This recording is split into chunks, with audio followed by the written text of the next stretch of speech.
El objetivo de hoy es continuar con la revisión de las tecnologías inalámbricas.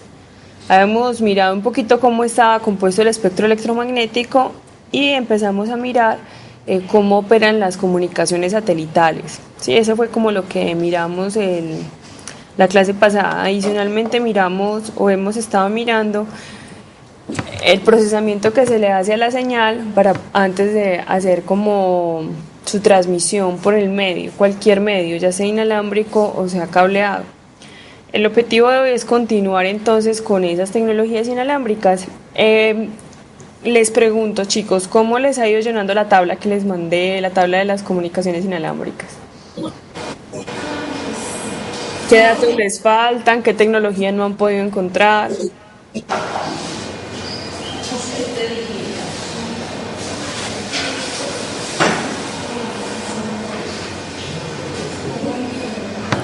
Si recuerdan de qué tabla, a qué tabla me refiero, una que tenía unas características de cuál era el estándar, cuál era la frecuencia, si era licenciada o no, y que ahí estaba Bluetooth, Zigbee, WiMAX, Wi-Fi.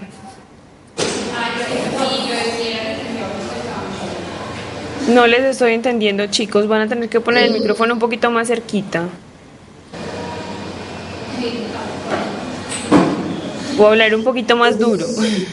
No, pero lo que pasa es que los datos eran los, ¿sabes? Eso se desconecta hasta el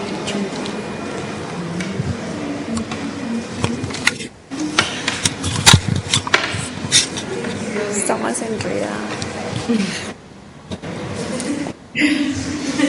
Muchas gracias.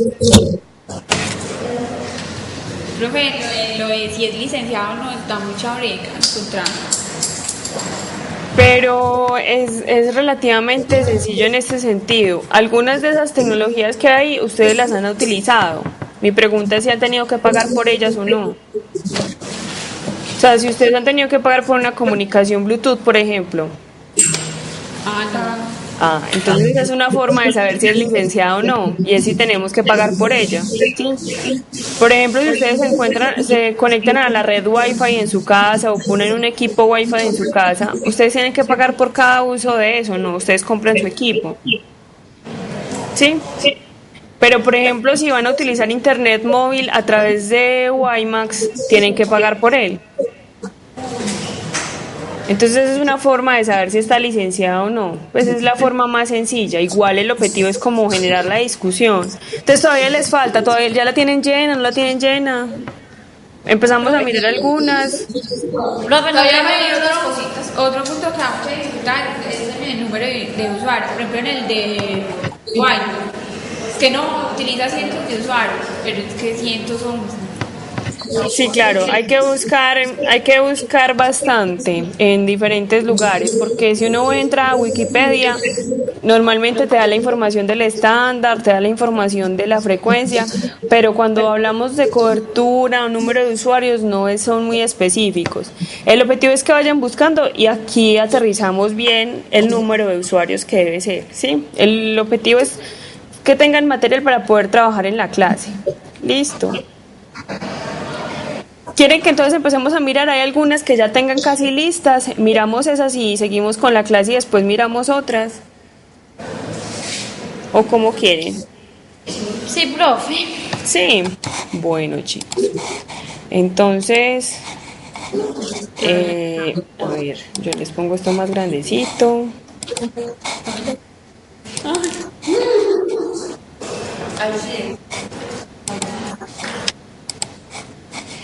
¿Con cuál vamos a mirar? Empecemos con Bluetooth. ¿Les parece?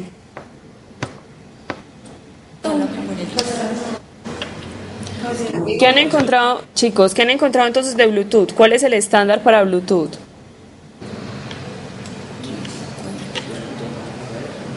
Muchachos. Ya digamos que no tenemos eso que Eso está. no la imprimimos. Eso está.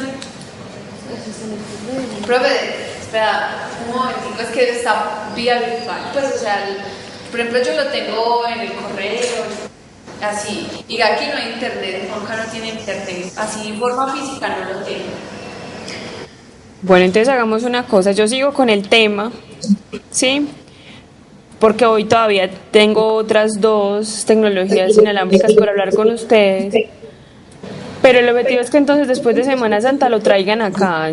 No requiero que sea pues como una presentación muy bonita, pero que sí podamos armar entre todos cómo es que está funcionando y tratar de dibujar cómo son las topologías, cómo funciona este tipo de tecnologías. ¿Listo?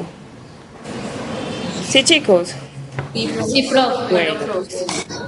Bueno, muchachos, entonces vamos a continuar con las tecnologías inalámbricas. En la clase pasada vimos básicamente cómo funciona la tecnología para comunicaciones satelitales, ¿sí? Miramos cuáles eran las bandas en las que trabajaba, miramos cómo las órbitas en las que se colocan los satélites. Básicamente por comunicaciones satelitales pues se puede mandar cualquier tipo de información, normalmente se manda video, canales de televisión, también se manda llamadas telefónicas y también se manda toda la parte de datos. Ahorita están muy de moda hacer planes vacacionales a través de cruceros, ¿sí? A través de los cruceros también ellos ofrecen el servicio de conexión a internet y lo hacen por medio de comunicaciones satelitales. Es un poquito más lento que inclusive que el conmutado, pero pues estamos conectados en medio del mar, entonces es otro servicio que también se utiliza para dar más comodidad a los viajeros este tipo de cruceros a nivel, pues hay cruceros transoceánicos, hay cruceros que dan la vuelta a ciertos continentes, se vuelven muy comunes y ese es uno de los servicios que se presta a través de las comunicaciones satelitales. Vamos a seguir entonces con la telefonía móvil o la telefonía móvil celular. Se me olvidó cómo es que hago esto. Cámara 4 y computador, cámara 2 y computador. Muchas gracias. Chicos, ¿están viendo la presentación? Sí, profe. Ok, perfecto. Entonces vamos a hablar de la telefonía móvil celular. Es una de los servicios de telecomunicaciones que tienen el mayor número de usuarios en el mundo. Casi que todo el mundo puede tener un teléfono celular, uno o dos. Inclusive hay lugares donde no hay telefonía fija, pero hay telefonía celular, móvil celular. En Colombia es el servicio que tiene más ingresos a nivel mundial. El año pasado fue como de 10 billones de pesos. Es uno de los servicios que más se mueve, que más tiene usuarios, que más tiene toda la parte de publicidad. O sea, es como el servicio pionero. Durante mucho tiempo fue la telefonía fija, pero en este momento la telefonía móvil celular está llegando a muchas partes y, como les dije ahorita, muchas veces uno no tiene teléfono fijo, pero tiene teléfono celular. ¿Por qué tiene ese nombre de telefonía celular? Básicamente porque la asignación o el cubrimiento de una zona, para hacer el cubrimiento de una zona, lo que uno hace o el estudio que uno hace es que divide el área en células o celdas. De esta manera uno define cómo va a ser el cubrimiento por células o celdas. Es decir, yo no tengo una sola antena que tiene una gran cobertura sobre el área, sino que tengo algunas estaciones base, así se les llaman, porque ahí son varias antenas en toda el área que yo voy a cubrir y cada una se especifica en una celda o en una célula para cubrir. Normalmente se hace en forma de hexágonos y, como ven ahí, tiene forma de panal. No sé si alcanzan a ver abajo que hay como una especie de panal con diferentes colores, ¿sí? Básicamente porque a cada uno de esos colorcitos les voy a dar un ranguito de frecuencias. Es decir, a mí el ministerio, como operador de telefonía celular, me da un rango de frecuencias, ¿sí? Como dijimos, ese rango de frecuencias yo lo canalizo en bandas más pequeñas para asignarlas. Entonces yo a cada uno de esos rombitos, por ejemplo, azulitos o verdecitos, les doy la misma frecuencia. Sí, a todos los azules les doy la misma frecuencia. ¿Qué hace? ¿Qué pasa? Que si yo tengo, ustedes me dirán, hay interferencia entre los dos rombos azules. Lo que uno trata es que los dos rombos azules estén lo suficientemente distantes para que no exista interferencia entre ellos. Entonces yo transmito a relativamente baja potencia, ¿sí? Oriento la antena para que haya una cobertura específica en una zona y de esa manera trato de garantizar que no hay interferencia entre dos frecuencias. Y algo que me permite hacer esto es reusar las frecuencias, es decir, yo no necesito infinito número de frecuencias, sino que yo utilizo esta en esta zona y vuelvo la utilizo en una zona más lejana. De esa manera yo hago un cierto reuso de frecuencias. Sí, así puedo tener más usuarios, puedo tener mayor cobertura y no voy a tener problemas de interferencias, que es muy importante en este tipo de telefonía. Como yo estoy en una celda y como es móvil y a los 2-3 minutos puedo estar cubierto por otra celda, dependiendo de la velocidad que estoy manejando, es muy importante hacer una buena transferencia entre celda y celda. Entonces, normalmente, ¿qué tiene cada celda?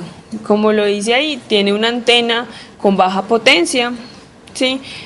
Cada celda tiene un número fijo de bandas de frecuencia, es decir, yo le doy 5 o 10, dependiendo de cómo haga yo mi planificación de frecuencias, le digo cuántas frecuencias va a tener, ¿sí? Como se ve en esa gráfica que hay una antena por cada celdita y yo le planifico cuáles son. Como ven ahí, pueden haber usuarios fijos, pues un teléfono o un usuario que está sentado en una oficina, pero también pueden existir usuarios, por ejemplo, que van en carro. Esos tienen una velocidad diferente. Algo que yo hago para hacer una fácil transición entre celda y celda es manejar como una reserva en las celdas contiguas. Entonces yo identifico dónde está mi usuario y hago una reserva de un canal en las celdas contiguas. De esa manera, cuando él pase de una celda a otra, pues voy a tenerle un canal disponible para que no se le caiga la llamada. Esta es la arquitectura específica de una red celular, ¿sí? Entonces vamos a tener unas celdas que se acomodan como al tipo de topografía, ¿sí? Entonces yo tengo una estación base, como se ve en este dibujo. Cuando está como en una zona rural, voy a tener los usuarios más dispersos, voy a tener menos construcciones muy altas, ¿sí? Voy a tener un espacio más bien libre, entonces puedo tener una celda con un radio mucho más amplio, ¿sí? Cuando estoy hablando de una zona urbana, es muy probable que yo tenga muchos usuarios concentrados en la misma parte. Por ejemplo, en el centro tengo muchos usuarios en almacenes, en oficinas, la gente en la calle, en buses o en la estación del metro. Voy a tener mucha más gente acumulada en una sola, por metro cuadrado, por decirlo de alguna manera, que si por ejemplo estoy en una zona residencial o inclusive pensamos en una zona rural, por ejemplo en una finca, sí, por metro cuadrado voy a tener muy pocos usuarios. Es probable que tenga la 10ª parte de la que tengo en una zona urbana. Por eso entonces en las zonas urbanas, además de la topografía, se manejan celdas mucho más pequeñas o microceldas, y en la zona rural se manejan celdas mucho más grandes. Entonces, aquí es importante, en telecomunicaciones hay muchas siglas, entonces es importante que vayan empezando como a familiarizarse con ella. Sí, entonces, cuando hablamos de BTS, me refiero básicamente a la antena o al grupo de antenas que conforman que están dentro de una torre y dándole o radiando a una zona específica. Cada una de las BTS va a estar controlada por una BSC, que básicamente es el controlador de la estación base, ¿sí? Una BSC puede estar dedicada a una sola BTS, es decir, puede estar conectada a una sola antena o puede estar conectada a varias antenas, como lo tiene aquí el gráfico. Miren que tienen 4 BTS conectadas a la BSC. ¿Qué hace esa BSC? ¿Cuáles son las funciones? Entonces, controlar la potencia de las antenas, ¿sí? Controlar básicamente ella se da cuenta de cuál es el estado de señal, quiénes están conectándose a esa antena y reservar canales. Lo que yo les decía, si yo tengo un usuario, por ejemplo, acá en este edificio, ¿sí? Y él empezó una llamada, puede ser que baje por el ascensor y se venga caminando y en 5 minutos esté aquí al frente, en el edificio del frente. Entonces yo debo hacer una reserva en las celdas pues cercanas para que él pueda, digamos que transferirse de celdas y que se le caiga la llamada. Entonces la BSC es una de las encargadas en ese momento de hacer eso que se llama handover. El handover básicamente es el pasar de celda a celda. Entonces la BSC hace reservas de canal para evitar que cuando yo pase de celda a celda se me caiga la llamada. Sí, cuando estamos enviando datos, digamos que eso no es muy, ¿cómo diría yo? El usuario no se da cuenta si hubo una pérdida de llamada o no, porque yo estoy descargando información y simplemente él para y después vuelve otra vez y trata de recibir información. Pero si yo estoy hablando, el servicio de voz es un servicio bastante exigente. Entonces yo sí me doy cuenta de que se me fue, que no le escuché, que estoy escuchando robótico, cualquier cosa de ese estilo y se me cae la llamada. No sé si a ustedes les ha pasado, a mí se me pasa muchísimo cuando voy en metro que se me cae la llamada. Después de eso está en la MSC. ¿Tienen alguna duda hasta el momento? Profe, Dime. ¿por qué el internet móvil es tan lento? Que a uno le dicen un operador que le ofrecen una mega y resulta que no llega siquiera a 128 kilobytes. Cuando ellos dicen que ofrecen un mega, igual que los operadores locales, o sea, los operadores cableados, ellos hacen un promedio de usuarios, no te ofrecen una mega dedicada, ¿cierto? Es decir, no quiere decir que solo tu canal tiene un mega, sino que sobre el mismo espacio hay más gente mandando información. Entonces va a depender, por un lado, del número de usuarios, ¿cierto? Entonces, por ejemplo, vamos a poner en el caso de tu casa. Si tú te vas a conectar a banda ancha con cualquier operador y decís, bueno, yo voy a comprar una mega. Entonces él dice, bueno, hasta la acera donde vive este chico hay un mega, pero en esa cuadra hay 5 o 6 con el mismo servicio. Entonces, ¿qué va a depender? Del número de lo que estén haciendo tus vecinos, ¿sí? Entonces, ese canal de un mega se reparte en el número de vecinos. Tú cuentas con la suerte de que cuando estás navegando todo el mundo está acostado, entonces tenés un mega directo, ¿sí?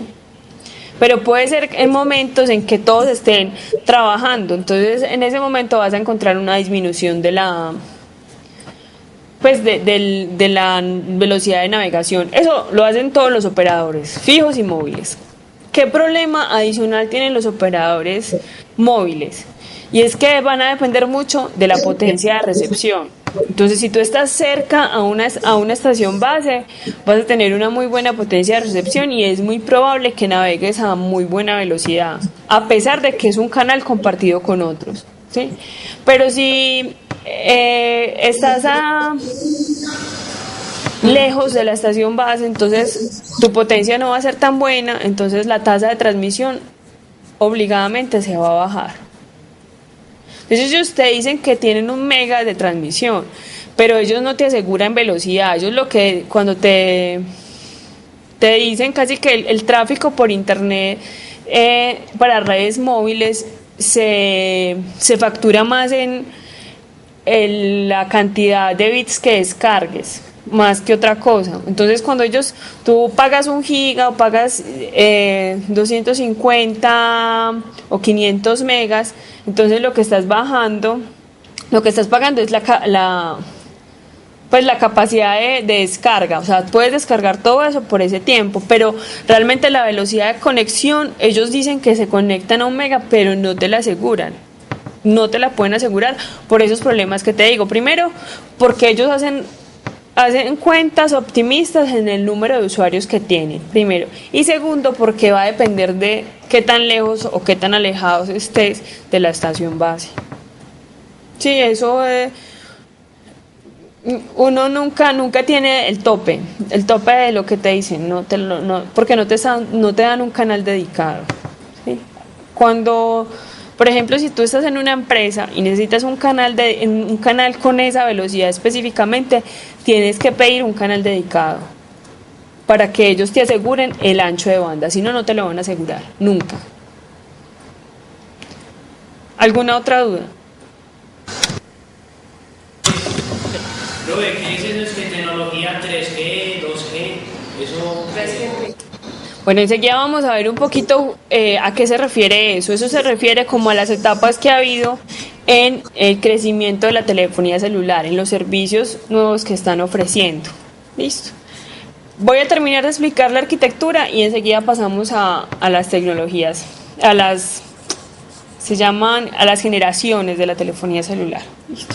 Entonces, ya les conté qué hace la BTS, qué hace la BSC, pero básicamente es el MSC, ¿sí?, el que se encarga de revisar la llamada o de generar la llamada como tal.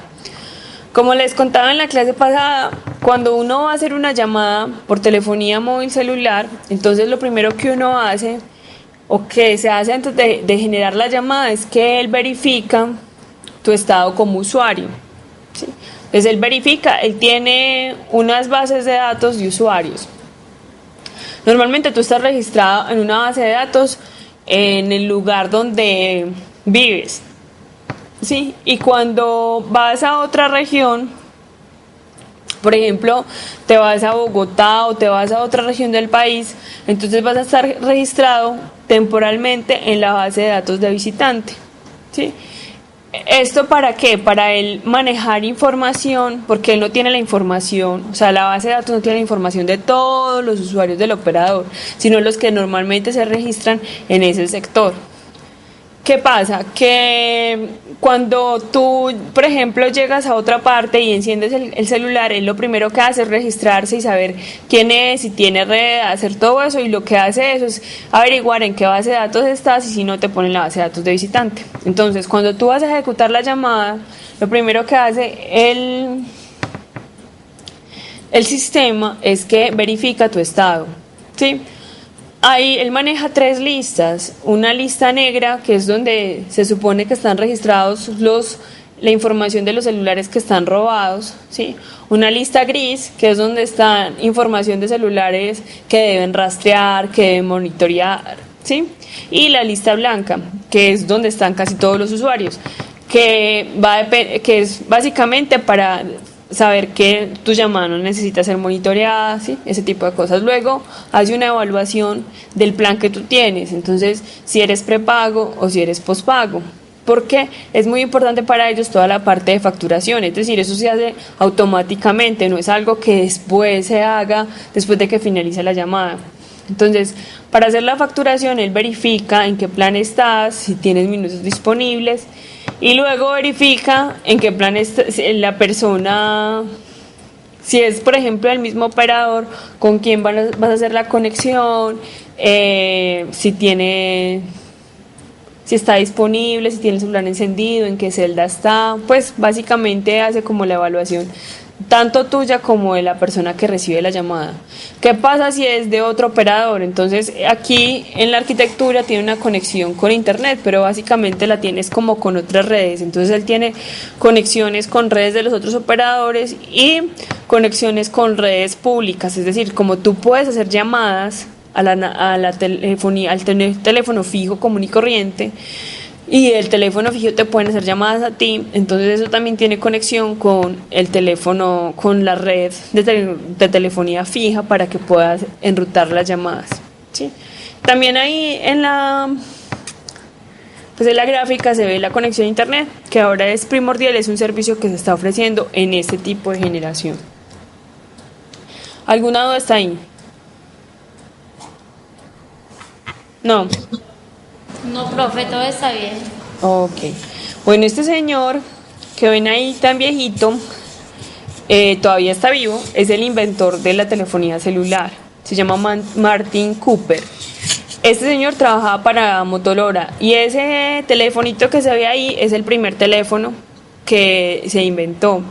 Básicamente, él quería ganarle la apuesta a AT&T, porque AT&T se iba a encargar de hacer toda la parte telefónica en Estados Unidos, y Motorola quería sacarle provecho y no quería que fuera solamente AT&T el encargado de toda la parte de telefonía en Estados Unidos.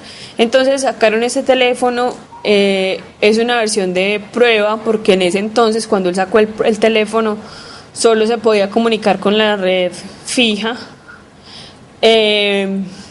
pero bueno, es uno de los pioneros, es una persona. Como ven, la telefonía móvil celular es un invento reciente. Miren que su inventor todavía está vivo. Es algo que nos ha tocado porque últimamente se ha desarrollado mucho la tecnología. Vamos a hablar entonces un poquito de las generaciones que me estaban preguntando ahorita. Básicamente ese 3G, 2G, 2.5G se refiere a la palabra generación, ¿sí? Es el tipo de generación en la que está en adelante, pues está funcionando la telefonía. Entonces, la primera generación, que nació con Martin Cooper, estaba trabajando en la banda de 800 MHz y utilizaba FDM. Sí, esa era la forma de acceso a la red, FDM. ¿Qué quiere decir FDM? Ya eso lo sabíamos, ¿cierto? ¿Qué significa FDM? Sí, pero ya explicamos FDM. ¿Qué significa FDM? Lo expliqué en la clase pasada. Vamos a recordar un poquito. FDM.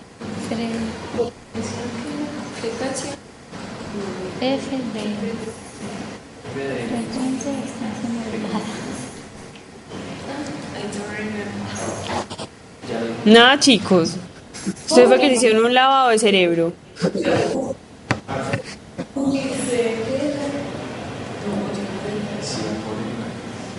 Sí, Liz, vos te la sabes. Hey. ¿Qué significa FDM, muchachos? O muchacho y muchachas. Profe, ¿cómo está? Un tablero que está aquí, no sé dónde está. Nada. No escribieron, no tomaron nota. Yo los veía muy juiciosos escribiendo.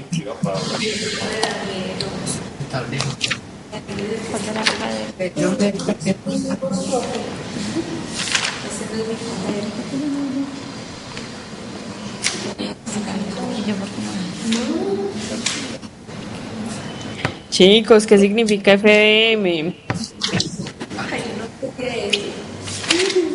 Yo sí vine. Es que no, yo no sé de las libres. Frecuencia. Profe, no nos acordamos. No se acuerdan, muchachos, pero lo vimos hace 8 días. ¿Qué vimos hace 8 días? Más o menos, se pueden equivocar, no es un examen, digan cualquier cosa, ¿qué se les ocurre? ¿Qué vimos hace 8 días?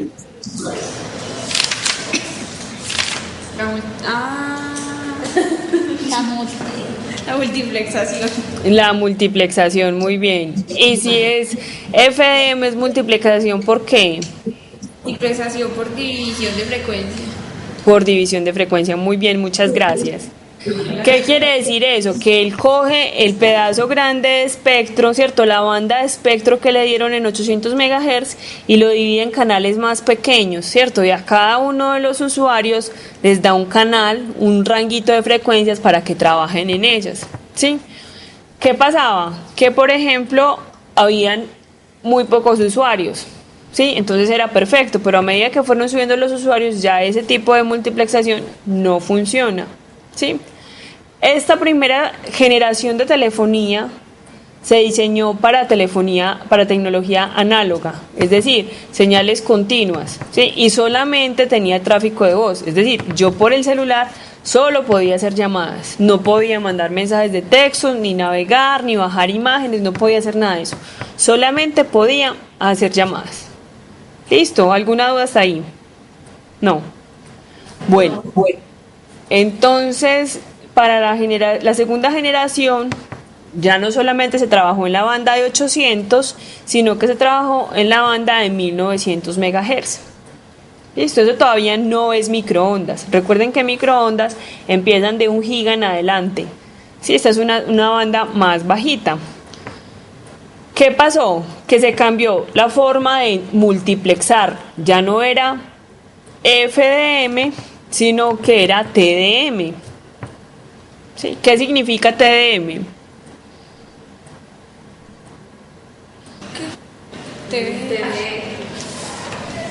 La multiplexación por división de tiempo. Por división de tiempo. Eso quiere decir que el usuario utilizaba un rango de frecuencias durante un tiempo específico y se iba rotando el tiempo, ¿sí? Utilizaba por 1 milisegundo, después el otro milisegundo y así se lo iban rotando. De esa manera pudieron aumentar el número de usuarios.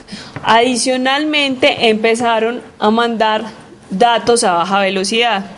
Cuando dicen datos a baja velocidad es que empezaron los mensajes de texto a baja, porque son texto a baja velocidad. No piensen en que yo tenía conexión a internet, no, solamente estaban esos mensajes de texto. ¿Listo? ¿Alguna duda?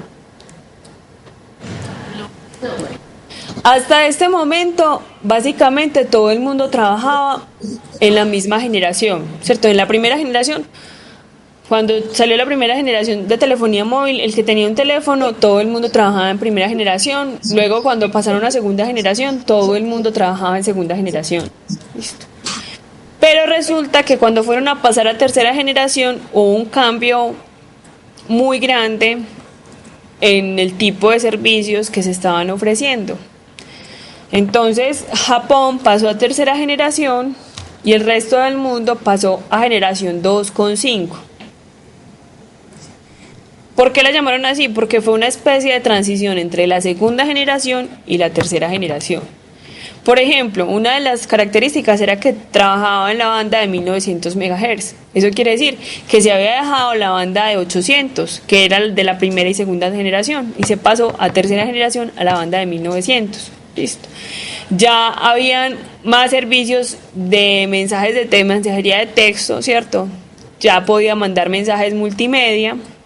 Y empezamos a hablar de tecnologías como GPRS y Edge, que me permitían conexiones de datos a muy baja velocidad, a 56 kilobits por segundo, e inclusive pues has llegado hasta 384 kilobits por segundo, ¿sí? En algunos servicios. Lo que pasa es que también hay que entender que el paso de las generaciones va a depender mucho de los servicios que demande el usuario. ¿Sí? Entonces, yo al usuario le puedo ofrecer muchas cosas, pero si el usuario no tiene necesidad de usarlas o si no está acostumbrado a usarlas, se me va a morir. Entonces, por eso fue necesario hacer una transición.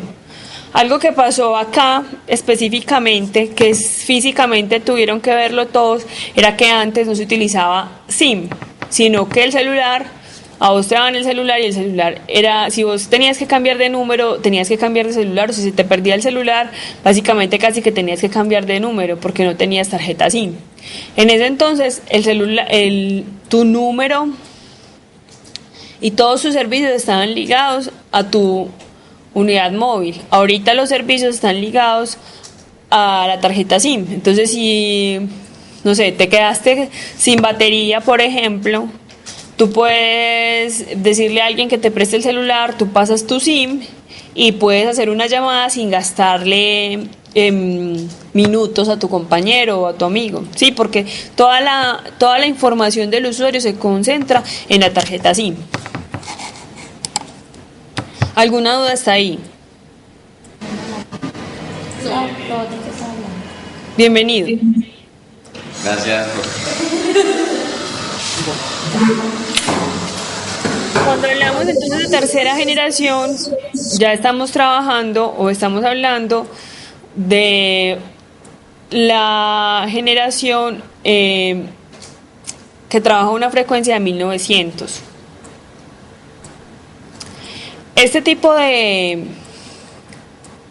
frecuencias se hizo para mejorar la transmisión de datos. Se supone que ahorita estamos trabajando telefonía UMTS, o cuando hablamos de 3G estamos trabajando UMTS, que tiene velocidades hasta de 1.2 megabits por segundo cuando tenemos una buena conexión, si no baja a 144 kilobits por segundo. Lo que yo les decía ahorita es que el rango es variable, no te pueden asegurar un tipo de velocidad. Todas las tecnologías inalámbricas son así, no te aseguran, sino que va a depender de tu canal, de dónde estás ubicado, de la potencia que tienes.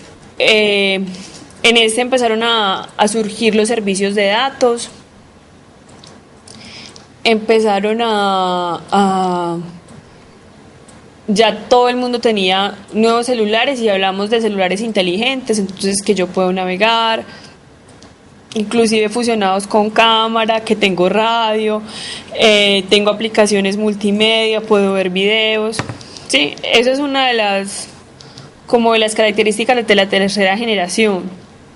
Como les digo, Japón fue el primero que pasó tercera generación, nosotros nos demoramos, el resto del mundo se demoró un tiempo, porque también, como les digo, no es solamente tener la tecnología, sino que había que hacer, por ejemplo, cambio de móviles en todos los usuarios. Sí, a todos había que cambiarles el móvil porque antes no tenían tarjeta SIM, ahora necesitaban SIM. También es como crear la necesidad en el usuario entonces de estar conectado a internet, de mirar correo, de tener chat, sí, ese tipo de cosas para que se justifique un cambio de este estilo.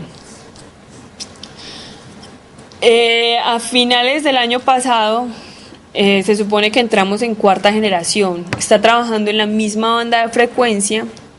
Una de las bondades, por ejemplo, para nosotros en el metro de Medellín era que las alarmas de incendios estaban trabajando en la banda de 1800.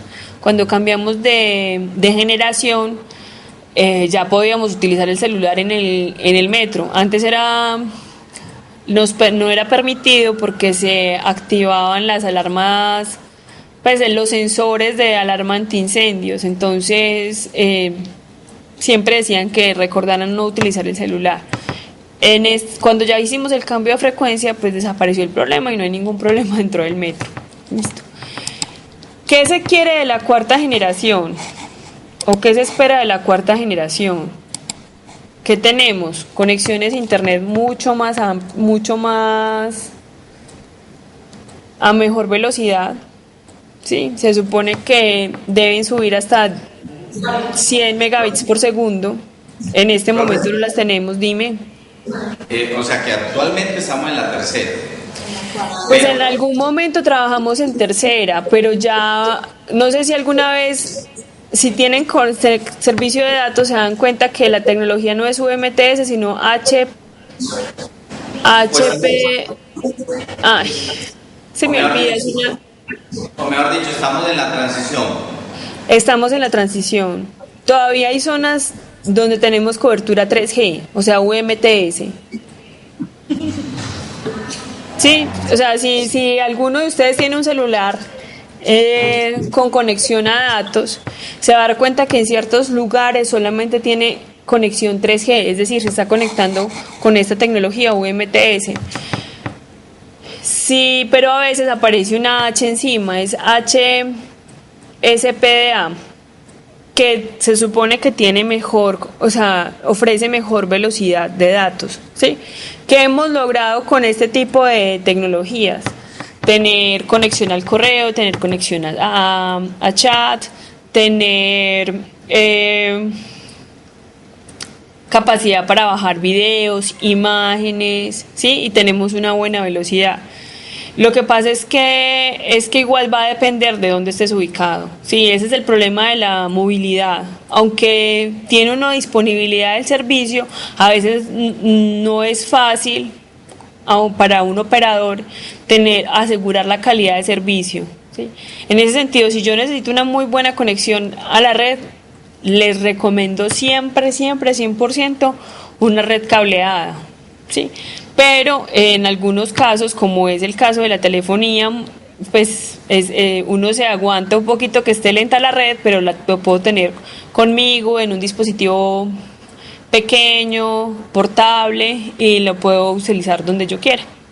Sí, pero en este momento estamos en transición, ya algunos tienen servicios de cuarta generación, sí, podemos tener video, televisión inclusive se podría tener, dependiendo, pero va a depender mucho de la terminal que tienes, sí, del como quien dice, del cascarón de tu teléfono, qué tipo de teléfono tienes, sí. En este momento hay mucha gente que todavía no tiene un teléfono que recibe datos y no le interesa tener una conexión a datos, sí, no le interesa revisar el correo todo el día. ¿Para qué? Yo necesito llamar o un mensaje de texto. Entonces va a depender mucho. La transición aunque existe la tecnología, no necesariamente yo voy a ir cambiando de una tecnología a otra, sino que va a depender de los usuarios o del entorno de los usuarios. ¿Sí me hago entender? Chicos. Sí, profe. Sí, ¿tienen alguna pregunta hasta el momento? Voy a volver a empezar. ¿Cómo? No, profe, que todo esto es fácil, es entendible porque es algo que estamos... Claro, es algo que es el día a día de ustedes. Bueno, vamos a hablar un poquito de los sistemas radio trunking, ¿sí? Son sistemas no muy comerciales, no son sistemas que ustedes vean en común, aunque en este momento se han fusionado mucho con la telefonía móvil celular. Sí, cuando salió trunking, los radios eran básicamente como ese que ven ahí en la gráfica. Sí, un radio muy grande pero en este momento ya hay radios así tipo celular, muy pequeños, muy cómodos y que además se comunican también o sea, hacen comunicación con el sistema de telefonía móvil. Listo. Ay, me olvidó cambiar esta. Profe, Dime. La diferencia entre los radios y los celulares, bueno, como esa parte de la comunicación, o sea, ¿qué hace la diferencia? Porque al parecer hay una diferencia bastante grande, ¿cierto? Entonces yo digo, ¿por qué no lo desplazan en su totalidad? A ver, porque básicamente el radio trunking nació como una necesidad corporativa, ¿sí? Más que una necesidad o un servicio que iba a todos los usuarios, como es la telefonía móvil, que cualquier usuario puede tenerlo sin estar vinculada a ninguna empresa ni nada. Cuando la telefonía trunking nació más al interior de las empresas, básicamente para generar comunicación interna. Entonces, no es como la telefonía móvil, que yo soy un operador casi que nacional, le doy servicio al que se conecte, al usuario que se me quiera registrar. Cuando hablamos de sistema radio trunking, básicamente estamos hablando de que solo las personas que pertenecen a una corporación o a una empresa van a tener acceso a ese servicio dentro de esa empresa, porque tiene un servicio mucho más personalizado. ¿A qué me refiero? Básicamente esta es como la infraestructura que tienen. Ellos tienen, cuando hablamos de este tipo de servicios, hay una red básicamente como una red casi propia, ¿sí? Es decir, yo tengo una estación base, igual que en el otro, que se me puede conectar con la red interna, ¿sí? Como decir, las extensiones telefónicas de una empresa y con los usuarios móviles. Entonces, es una especie de telefonía móvil, pero al interior de una empresa. ¿A qué me refiero? A que, por ejemplo, si llaman a la empresa y yo estoy caminando, no sé, por la planta, a mí me marcan en la extensión y, por ejemplo, me puede entrar a mi radio, así yo no esté en la oficina, ¿cierto? O de otra extensión me pueden llamar a mi radio, ¿sí? Entonces, hay una serie de servicios que los vamos a ver ahorita que me permiten hacer comunicaciones al interior. Por eso te digo, no salieron a flote o no salieron para usuarios personalizados, sino que salieron para usuarios como en entornos corporativos, ¿sí? Como lo ven ahí, hay como una especie de antena que se comunica con los equipos, ya sea porque estén conectados a una red, ¿cierto? Por teléfono, a un computador, y yo puedo hacer transmisiones de datos, o a mi teléfono móvil, ¿sí? La infraestructura básicamente al comienzo pertenecía al operador, pues como a la empresa, ¿cierto?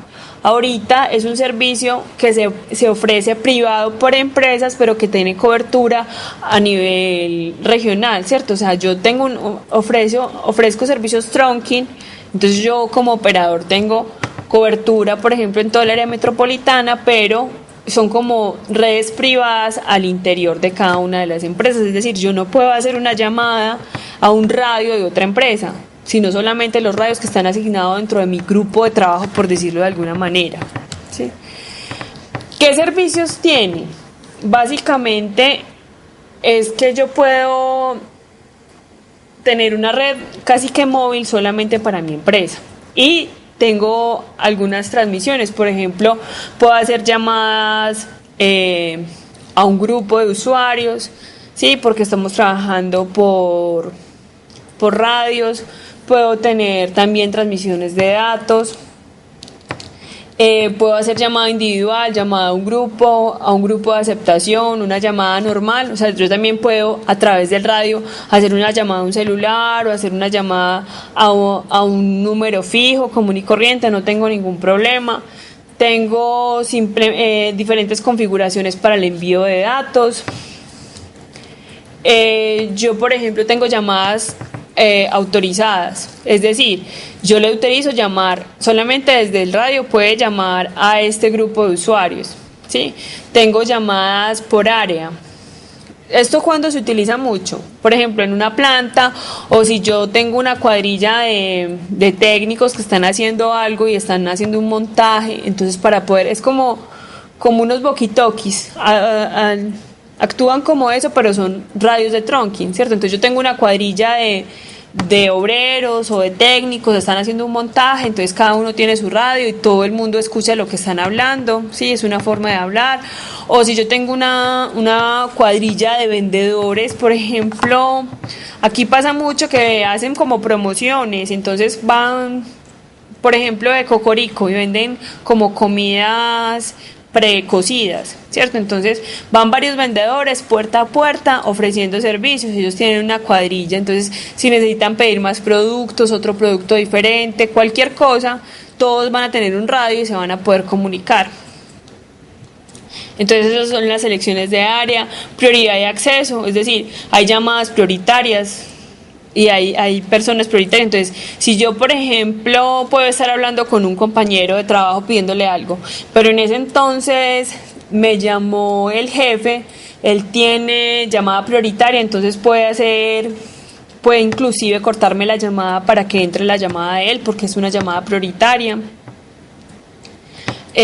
También yo puedo hacer conversaciones en grupo, es decir, yo puedo hacer una llamada a un grupo, puede ser que alguien no se pueda conectar en el momento en que inició la llamada, pero se conecta después al grupo de llamada, ¿sí? Como si estuviéramos en un chat de discusión, ¿cierto?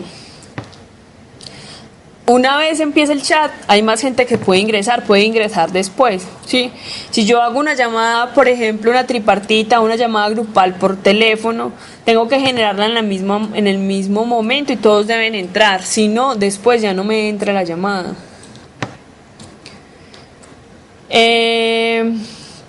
También puedo hacer una monitorización de las llamadas, como dice ahí, escucha discreta. Por ejemplo, una persona específica puede hacer monitorización de lo que se está hablando, de lo que está pasando por ahí. Ahí hay una que se llama escucha de ambiente, es que yo puedo poner un radio en una parte para escuchar, para que me dé una indicación, o sea, para yo escucharlo de lejos, ¿sí? Sin que haya, pues, como una indicación específica, entonces yo la puedo poner en cierta parte. Y una asignación dinámica permite crear usuarios y ese tipo de cosas. Entonces, como ven, son servicios más utilizados al interior de una empresa o de una corporación, porque es para trabajar en equipo. Sí, la telefonía móvil es una telefonía muy de usuario, muy de lo que yo quiera, nadie me supervisa. Sí, este tipo de está hecha para trabajar en equipo. Entonces, por eso sigue siendo una tecnología bastante utilizada. ¿Tiene alguna duda hasta ahí?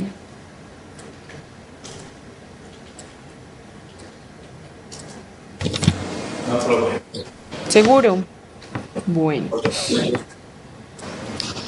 También tiene algunas capacidades o servicios que son muy parecidos a la telefonía pues móvil que tenemos, y es identificación del usuario, que uno sepa si la línea está conectada o no, que uno pueda hay teléfonos que aparecen como teléfonos privados y entonces nadie sabe quién lo está utilizando.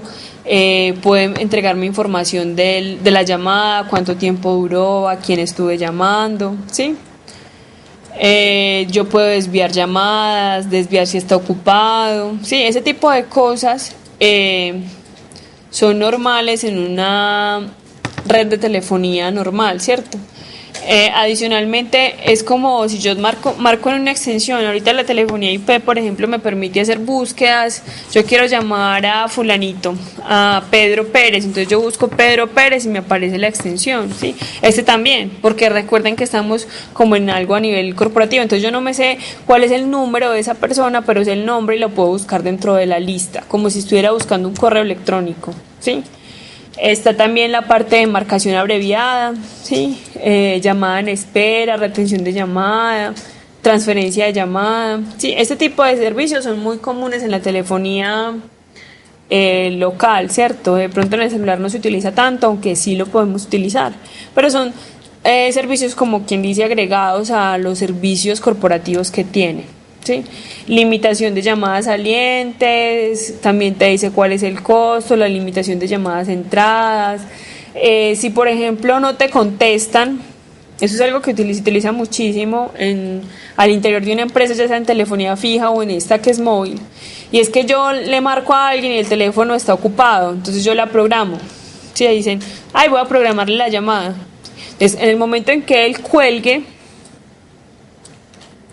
o vuelve otra vez, y entonces cuando él cuelga, entonces hace la marcación de llamada y me comunica, ¿sí? Él automáticamente llama o hace una rellamada, como dice ahí, al usuario que yo esté buscando, me marca a mí para que yo conteste y la otra persona me contesta. Eso se utiliza muchísimo. No sé si tienen alguna duda hasta ahí. No. Profe. Bueno, a ver, miremos una cosita. Una de las cosas que tenían que consultar, ay, cerré la hoja, era en qué frecuencia trabajaba Tronkin. ¿Alguien la encontró? De los que llegaron nuevos, ¿encontró en qué frecuencia trabajaba Tronkin? No, estos dos chicos están completamente callados, ¿cierto? ¿Cómo, profe? ¿No escuchamos bien? Sí, háganse los locos. Que si alguno de los dos que llegó tarde encontró en qué frecuencias trabajaba Tronkin. Pues yo no había trabajado, profe, pero más o menos entendí. Bueno, entonces lo dejamos de tarea para la próxima clase. Entonces hay que buscar en qué frecuencia trabaja Tronkin y cuál es el estándar. Está ahí, se llama Tetra, pero cuál es la banda de frecuencia en la que trabaja Tronkin. Bueno, vamos entonces a avanzar un poquito en el tema. Vamos a hablar de las redes públicas y privadas, ¿sí? Porque tienen dos diferencias o diferencias en cuanto a su arquitectura y al número de usuarios y a la calidad que se maneja, ¿sí? Básicamente van a depender de a qué tipo de usuarios o cómo se ofrecen este tipo de redes. Entonces hablamos de una red pública porque eso es administrada por un operador y se requiere una licencia específica para eso, ¿sí? Entonces, cuando hablamos de telefonía, por ejemplo, móvil celular, es una red pública. Hay un operador, el operador compró una licencia para hacer uso de eso, y el operador cobra a cada uno de sus usuarios por hacer uso de esa telefonía, de ese servicio. Listo. Hay otras que no se cobran, ¿cierto? Por ejemplo, la televisión. La televisión es una red pública, hay un operador que compró una licencia para hacer eso, pero a usted no le cobran por la televisión, por radiodifusión, ¿cierto? La televisión terrestre. ¿Listo? Hay unas redes que son privadas, sí. Las redes privadas básicamente están al interior de una compañía o de un grupo empresarial, ¿sí? Normalmente él ofrece servicio a los usuarios que están dentro de su compañía. Eso quiere decir que le ofrece servicio a sus empleados. ¿Sí? Si tiene socios y entonces están dentro de lo mismo, ofrece servicios a ellos. Pero por ejemplo, yo también tengo una red privada. En mi casa yo tengo un equipo. Para conectarse a ese equipo Wi-Fi se requiere usuario y contraseña. ¿Quiénes se van a conectar a la red privada de mi casa? Básicamente todas las personas a las que yo le dé ese usuario y contraseña. Esto están al interior de lo que yo llamo mi compañía, que es mi casa, ¿sí? Cuando hablamos normalmente de una red privada, se inscribe dentro de una compañía o de una empresa. Pero yo puedo tener también empresas en varios lugares del país, ¿sí? Lo que yo hago normalmente es que yo contrato con un operador de esos públicos unas líneas dedicadas para unir mi compañía alrededor del país, ¿sí? Entonces yo así tengo usuarios en Medellín, no sé, en Bogotá, en Cali, en Cartagena, que tienen o que se comunican a través de una red privada, pero a pesar de la distancia, lo que yo hago es contratar un canal público para que mis datos vayan de manera privada y siga siendo una red privada. ¿Alguna duda está ahí? No. No, Bueno. ¿Qué es importante saber también? Hay dos tipos de conmutación. Cuando yo hablo de mandar información de un lado a otro, hay dos tipos de conmutación. La conmutación que trabajábamos anteriormente y que ya está desapareciendo es la conmutación de circuitos, ¿sí? Que es un servicio similar a una red telefónica, ¿sí? Entonces yo tenía que tener aquí a un lado estaba el que iba a hablar, al otro lado estaba la otra persona que iba a hablar, y cuando yo los comunicaba a ellos, básicamente había como se cerraba el circuito, ¿sí? El enlace físico se cerraba y me comunicaba solamente a estas dos personas. Eso sucedía o se conoce así porque no sé si recuerdan que hace rato que hablamos de la telefonía fija, hablamos que en algún momento, por ejemplo, las conmutadoras manuales, o sea, las personas, los operadores llegaban y cogían con unas clavijas, cogían un alambre y lo conectaban con el otro. Sí, esa es la forma más sencilla de explicarlo. Es un circuito, iba un cable desde mi casa hasta la casa de la persona a la que yo iba a llamar, y ella lo que hacía era unir, se cerraba, se conmutaba el circuito. Después se volvió más automático, si ya no lo hacía una persona, sino que lo hacía una planta, pero era un circuito, o sea, había un enlace físico desde donde yo me estaba comunicando hasta donde yo quería llegar. ¿Listo? Ese tipo de conmutación está o tiende a desaparecer o está desapareciendo por completo. Estamos migrando a la conmutación de paquetes. ¿Y eso qué quiere decir? Que yo tengo un canal que me conecta a un nodo central y yo por ahí mando toda la información, todo lo que yo necesito. Sí, ya ese nodo central se comunica con otros y hace que llegue la información. Entonces, de esa manera, yo, por ejemplo, por el mismo canal, tengo video, tengo datos y tengo voz. ¿Sí? Entonces, por ejemplo, ¿qué hace un operador de triple play? ¿Sí? ¿Qué hace un operador de triple play? Él te ofrece servicios de telefonía, te ofrece servicios de televisión y te ofrece servicios de internet. Entonces, por el mismo canal, por el mismo cable, te ofrece los tres servicios. ¿Qué hace? Que llega a un nodo central y ese nodo central define televisión, necesito mandar televisión, entonces se conecta con la cabecera de televisión y manda la información. Internet, entonces pasa esos datos, los manda a internet, voz, entonces los manda a su central y hace toda la conmutación. Y todos viajan por la misma red. Entonces, dentro de esa red, la información ya no viaja de manera análoga, sino que viaja de manera digital. Entonces, ¿se acuerdan que hablamos de cuál era las ondas digitales? ¿Se acuerdan que dijimos cuál era la diferencia entre lo digital y lo análogo? ¿Sí? Básicamente lo digital, entonces existen espacios de tiempo y está codificado en bits. Entonces ellos lo que hacen es que cogen un grupito, la información que yo tengo, ya sea video, ya sea internet, ya sea voz, lo tratan, le hacen un procesamiento para que quede en bits, en unos y ceros, y lo organizan por paquetes. Por eso ahí se llama que la información se divide en paquetes. Y esos paquetes van viajando por la misma red. Listo. El equipo al que llegan, él identifica si el paquete es de video, si el paquete es de audio, si el paquete es de internet, dependiendo de eso, lo manda por diferentes destinos en la red. ¿Alguna duda hasta ahí? Pero, o sea que cuando hay ese tipo de comunicación puede incluso aislarse un servicio, por ejemplo. Sí. Sí, claro. O sea, yo puedo identificar, puedo poner un software dentro del equipo que me identifique un servicio y solamente le ofrezco un servicio específico o una velocidad específica. O lo decís por daños. ¿Alguna duda? ¿O quedó claro lo que dije? Sí, profesor, quedó claro. Bueno, entonces, esta conmutación de paquetes nos ha permitido hablar de redes de nueva generación. Básicamente es porque ya la información no va de manera analógica, sino que va convertida en paquetes.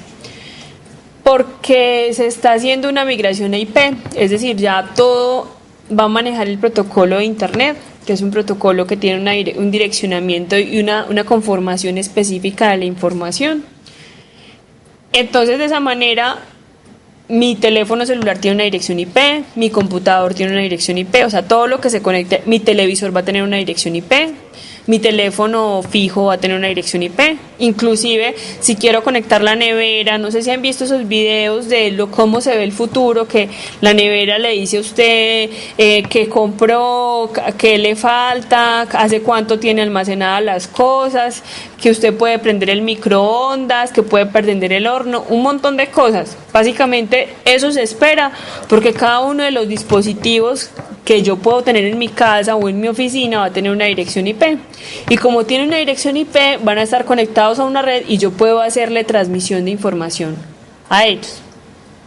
Listo. Como dice ahí, va a manejar videos, voz, datos, multimedia, ¿cierto? Que es lo que estamos viendo en este momento. Y que eso no va a importar si es una tecnología fija o móvil, va a operar de la misma manera.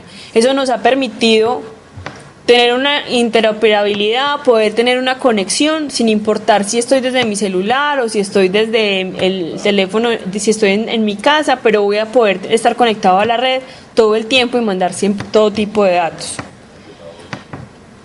Eso es lo que se espera de las redes de nueva generación. En este momento estamos viviendo las redes de nueva generación, no en el impacto que se espera o que se ha soñado, ¿cierto? Porque va a depender mucho, primero, de qué tan viable económicamente sea eso para cada uno de los usuarios, ¿cierto? Un usuario no va a pagar más por una cosa simplemente porque es muy bueno tenerla, sino porque realmente le vea un beneficio, ¿sí? Pero ahorita los videojuegos también tienen, o sea, yo puedo descargar películas para el Wii o para el Xbox por internet, puedo jugar por internet. Entonces ya miremos que todo el mundo se está migrando a esa telefonía, a este tipo de tecnología, ya todo el mundo tiene dirección IP, al punto de que estamos migrando a IPv 6. No sé si han escuchado algo de eso. Más adelante vamos a hablar un poquito de qué es IPv 4 y qué es IPv 6 y por qué estamos migrando a IPv 6. Pero digamos que tenemos la posibilidad, existe la infraestructura para hacer una comunicación como nos la soñemos. ¿Qué queremos hacer? ¿Con qué nos queremos comunicar? Queremos comunicarnos con el microondas, queremos comunicarnos con la nevera, queremos comunicarnos con una cámara de vigilancia en mi casa para ver quién entra o quién sale. Todo eso se puede hacer ya. Queremos hacerlo desde el teléfono móvil, también lo podemos hacer ya. Entonces, eso es lo que se espera de este tipo, o que esperamos de este tipo de redes, y es no solo que lo tengan uno, sino que lo tengan todos, es esa posibilidad de intercomunicación en cualquier tipo de datos, ¿sí? O sea, video, texto o voz, con las personas que se necesiten donde quiera que estén. Para continuar trabajando o hablar de las telefonías, de las redes de datos o redes, al comienzo le llamaban redes de computadores, pero ya como mi celular puede ser un computador, como les dije, mi horno microondas puede ser un computador, entonces vamos a hablarlo como redes de datos simplemente. Entonces vamos a hablar de unas nociones específicas para poder estudiar este tipo de redes, que es muy importante que tengan este lenguaje. Listo. Entonces, hablamos de nodo estaciones, básicamente son los dispositivos conectados a una red, dispositivos inteligentes, ¿sí? Entonces ahí dice computadores, pero básicamente tu celular tiene un microprocesador, básicamente la impresora puede tener un microprocesador, ¿sí? El computador como tal tiene un microprocesador. Tu interfaz de tu juego Wii o Xbox tiene un microprocesador. Esos son como los más utilizados.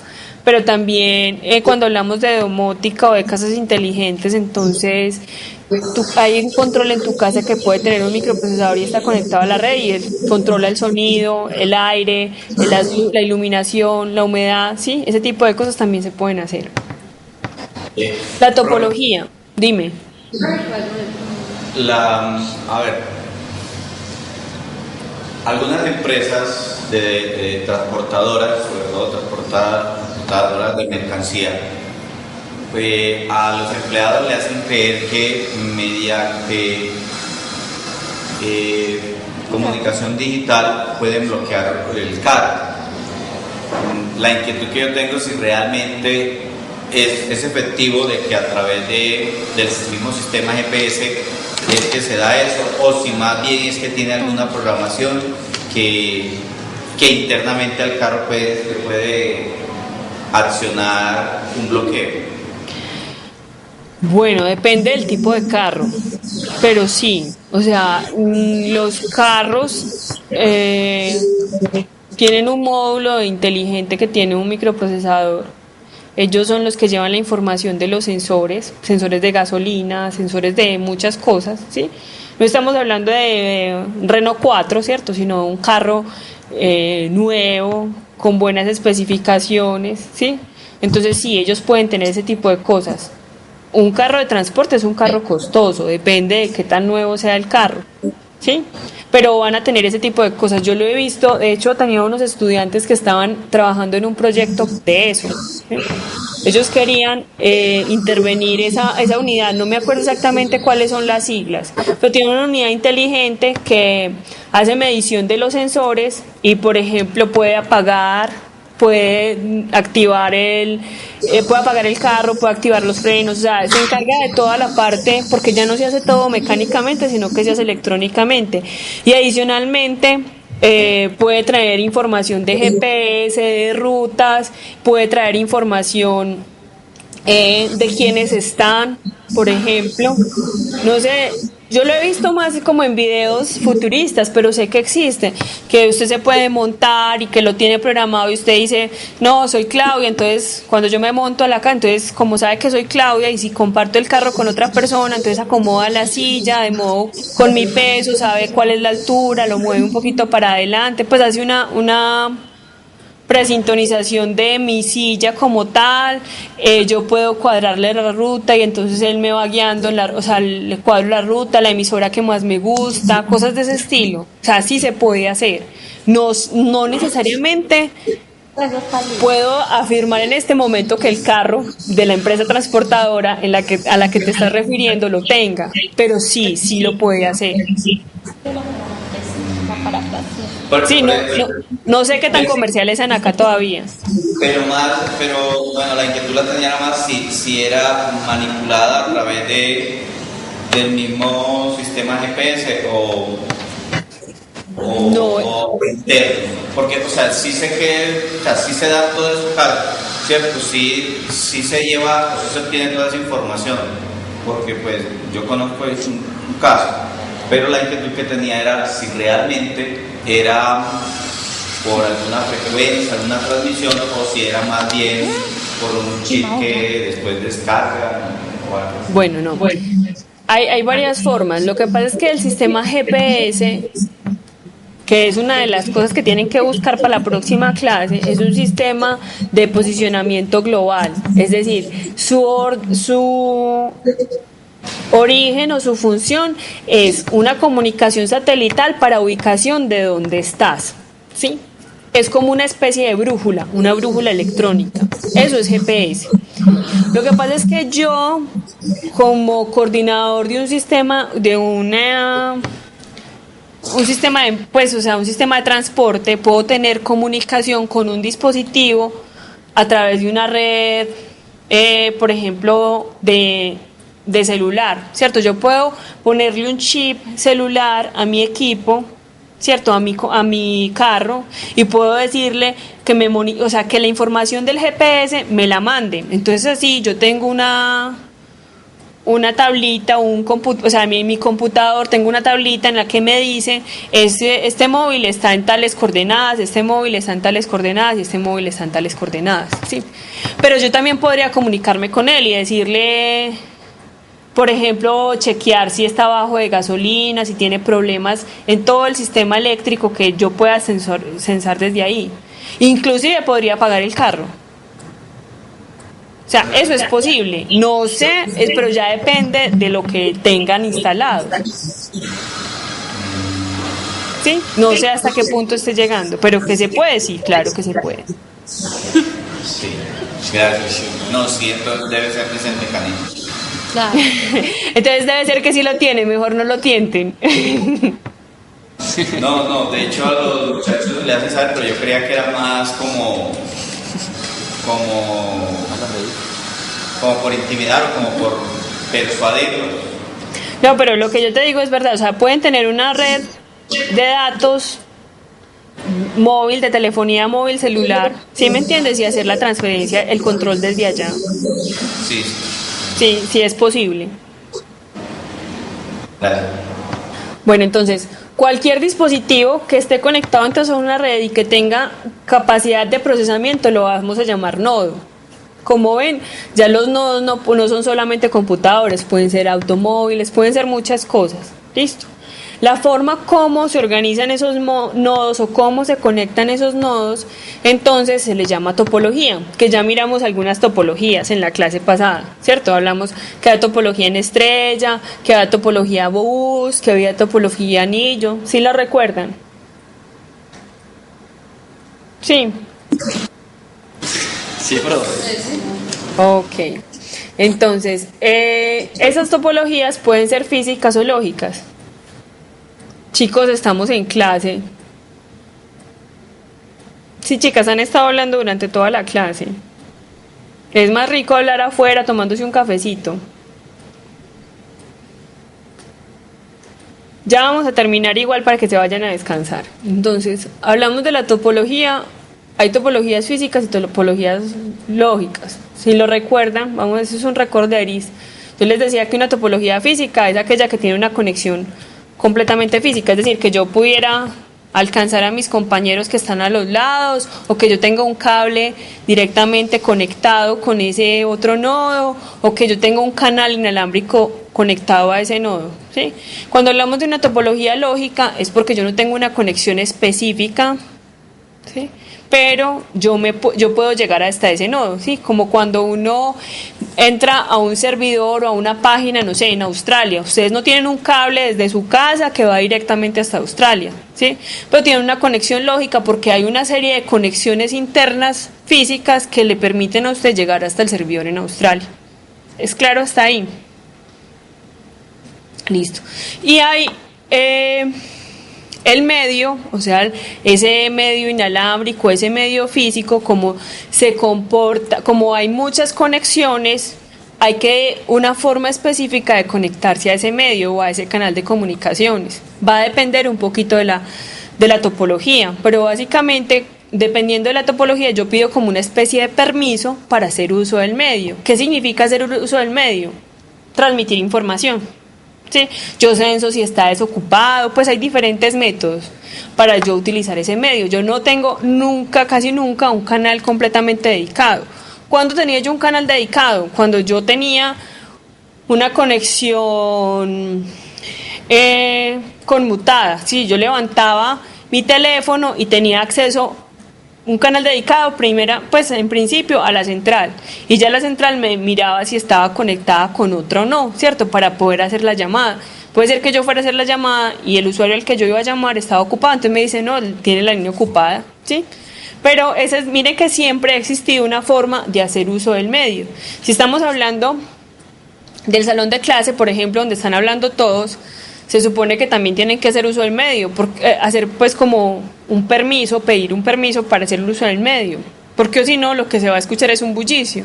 Y normalmente si yo quiero hablar, levanto la mano, digo, profe, una pregunta, o digo, profe, voy a hablar aquí con la compañera, ¿cierto? Cualquier cosa de ese estilo. Pero uno debe hay un control siempre en las comunicaciones del medio que uno se utiliza. Hay diferentes tipos de comunicaciones, ¿sí? Estamos hablando dependiendo del número de usuarios que yo esté trabajando. Entonces, podemos hablar de comunicaciones punto a punto. ¿Qué se refiere? A que solamente hay dos nodos en su comunicación, intercambiando información. ¿Eso cuándo pasa? Cuando yo hago una llamada telefónica, por ejemplo, ¿sí? Cuando yo estoy descargando información de un servidor, normalmente yo entro al servidor y descargo información. Por ejemplo, mi correo, yo voy a leer mi correo. Es una comunicación entre el servidor y yo, es una comunicación punto a punto. ¿Listo? Pero también hay comunicaciones punto multipunto, es decir, hay alguien que habla y hay muchos que escuchan, por decirlo de alguna manera.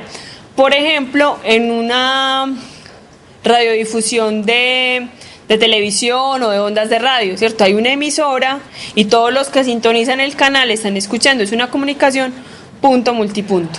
¿Alguna duda hasta ahí? El punto multipunto también es, por ejemplo,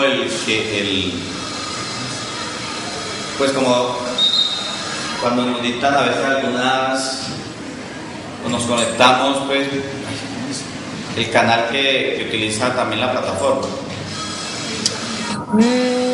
Sí, por ejemplo, o sea, el servidor tiene toda la conexión. Por ejemplo, el servidor tiene Moodle, ¿cierto? Ustedes están conectados a la plataforma, está el servidor, ¿cierto? Y el servidor se comunica con todos los que están ahí, ¿sí? Lo que pasa es que normalmente hay que hacer dos diferencias, ¿sí? Ese es como el tipo de comunicaciones, es decir, yo tengo varios usuarios que se conectan a un servidor específico, ¿sí? Pero va a depender un poquito de cómo se hace la transmisión de la información, es decir, si cada uno de los usuarios está recibiendo una información diferente, se ve transformada en una comunicación punto a punto, ¿cierto? Por ejemplo, todos se conectan a la plataforma y uno está mirando qué hay en los foros, el otro está mandándole un mensaje a la profesora, los otros están descargando información de una clase. Sí, en ese caso cada uno tiene una conexión punto a punto. Pero si yo tengo, por ejemplo, déjame terminar la idea. Si yo tengo, por ejemplo, una streaming, es decir, no sé si han visto canales de televisión por internet. Sí, por ejemplo, un partido. Entonces, hay varios usuarios que están entrando al servidor del partido, pero a todos les está llegando la misma información. ¿sí? A todo, cuando hablamos así y todos les está llegando la misma información, entonces estamos hablando de una comunicación punto multipunto. ¿Sí? ¿Sí ves la diferencia? Sí, sí. Pues ¿Cuál de es tu hecho, pregunta? me refería era como a eso, como al virtual meeting. Ah, ok. Sí, o sea, cuando todos están viendo exactamente la misma información, entonces sí podemos decir que hay una comunicación punto multipunto. Sí, es como, es eso. Simplemente en el otro caso, aunque hay un servidor y muchos usuarios, muchos clientes, por decirlo, esa es una comunicación cliente-servidor, hay muchos clientes, no necesariamente todos los clientes tienen la misma información, entonces cada enlacecito se trata como un enlace punto a punto. Profe, un enlace punto multipunto puede ser una teleconferencia. Sí, claro, dependiendo. En este caso es punto a punto porque solamente hay 2 puntos, pero si yo tuviera, y este equipo lo permite, otros usuarios conectados en otros lugares, puede ser una conexión punto multipunto. Actualmente, o sea que este sistema actualmente lo permite. Esos equipos lo permiten, claro. Esos Polycom que tenemos acá en la universidad lo permiten. De hecho, en principio, cada uno de estos equipos pequeñitos permite tener hasta 4 usuarios, pero uno le puede comprar un dispositivo adicional que le permite muchos más usuarios, administrar muchos más usuarios. Sí, no, estos equipos son muy buenos, realmente, son de los mejores del mercado. Es que tenía la inquietud porque, por ejemplo, en el semestre pasado alguna vez llegamos a mencionar, porque había un compañero que estaba en Turbo, y de hecho pues había como una compañera también que estaba en Caucasia Y otro en Valdivia. pero en Valdivia no hay sede. Entonces pues nosotros decíamos que si eso no podían presentar el examen, pues los exámenes al momento, y nos llegaron a decir que no. No, lo que pasa es que se requiere que ellos tengan también un equipo de estos allá y que tengan una buena conexión a internet, pero no sé cómo estarán. No todas las sedes lo tienen. No sé, pues ahí sí, no sé, no sé cómo están, sí. Yo de hecho he visto también que se comunicaban pero hace mucho tiempo, por un software como un Messenger, también permitía conexión, pero la verdad es que hace más de 5 años que no me meto a mirar un manual de este tipo de equipos, pero son equipos muy buenos.